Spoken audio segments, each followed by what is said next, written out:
Welcome to The Interest. I'm Sarah Wolak. Happy first Monday of May. Today we'll have our own Vincent Valvo and Andrew Berman inside the ring during Cage Match. And of course, Bill Bodnar will share his insights on last week's market activity. We'll have more on those coming up.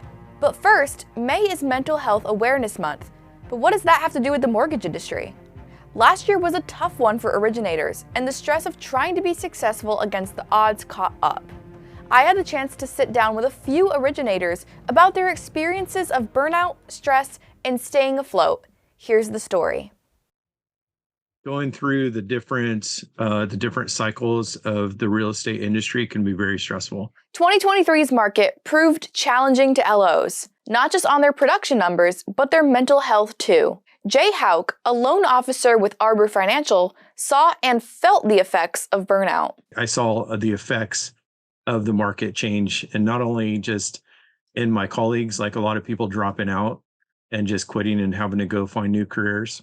Hauk explained that he and his family recently moved from California to Tennessee. Between the toll of moving and trying to eke out success as a loan officer, Hauk experienced severe stress that led to grand mal seizures. To be honest with you, about 6 months ago, I actually had to hire myself a coach, like a life coach. With his life coach, Hauk began compartmentalizing his life into separate categories, each with their own goals: being an LO, a family man, and a pastor.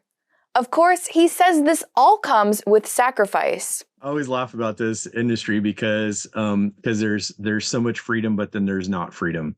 Like, you have the freedom to work from home, but you don't have the freedom to not answer that call at Friday at 8 o'clock at night. You can read more about LOs performing the Burnout Juggling Act at nationalmortgageprofessional.com. For The Interest, I'm Sarah Wolak. We all dream of owning a home, but for too long, if you didn't fit the mold, you were stuck. Stuck because the system worked for everyone except you. We've changed that.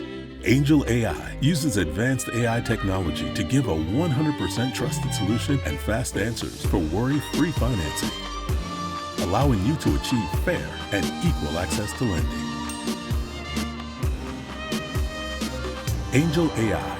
AI you can bank on.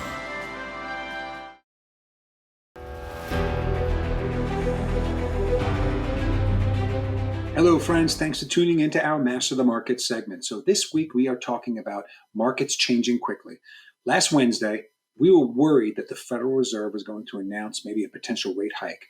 And then just 48 hours later, in response to a really bad jobs report, now the chance of a rate cut in September has emerged quite quickly. So now this week, could it change again, right? Well, yeah, it probably will. We have auctions to deal with. We have a bunch of Fed speakers. And then back on late Friday, after the jobs report, we actually had a prices paid component show that inflation remains sticky. So listen, there's a lot of things to track, and there's a lot of key levels to watch. Be careful out there and have yourself a great week. Bye for now.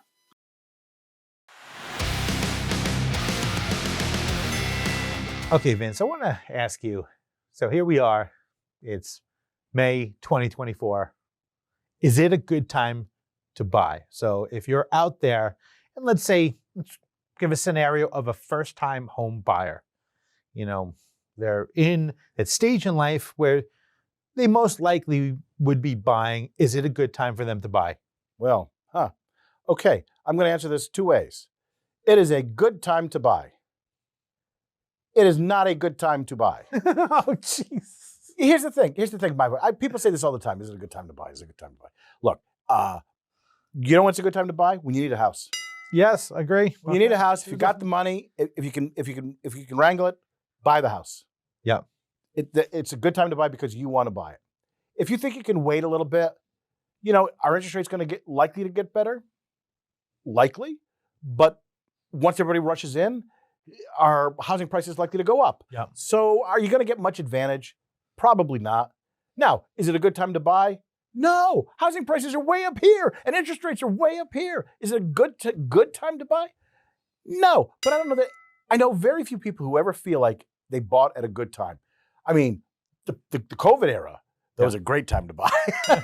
I don't know of anybody that would say that wasn't a good time. But that was a very early COVID era. Early COVID era, right. Like April 2020.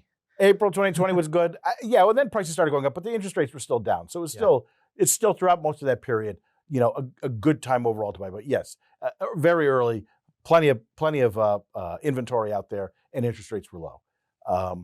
I think it's a good time to buy when you need to buy. If you can buy and you are realistic about it, go buy your house. Yeah, that's just buy your house, get your best loan. Don't worry about whether it's a good time to buy or not. You're buying it just to live in it anyway because it's a lousy investment. Yeah, we've had that. Whoa. Okay, so. Well, it's your shelter. You have to live there. You're either going to be either it's going to be your investment or your landlord's investment. You're either going to help your landlord pay off their. So it's we're not going to go all the way to that again. We'll save that again.